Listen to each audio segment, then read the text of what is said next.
To have it again. Fernandes. Rashford, Anthony. Rashford trying to get in behind. Vicario's there.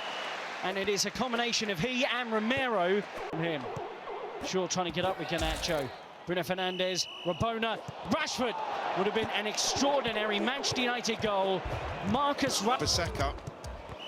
They cannot make a challenge. Udogie. Son takes over. Pedro Porro! The crossbar. Just felt if he'd have put it out in front of Son, he had the run on Varane. Kulusevski gets it instead. He breezes into the penalty area here. Saar!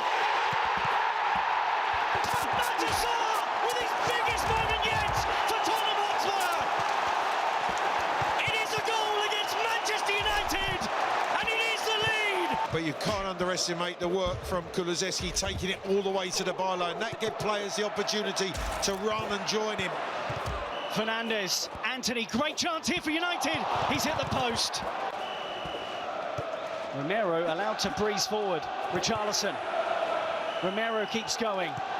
Saar. Maddison. Son. Udogie. Saved by Onana, nearly 2-0. Brilliant stop from Manchester United's. Defending to do now. In by Fernandes. Casemiro free. Vicario. That is an outstanding piece of goalkeeping from Spurs. On. Basuma has options. Basuma dances and nearly drags it past Onana. Son, Maddison, hung beautifully and controlled well by Perisic. Davis!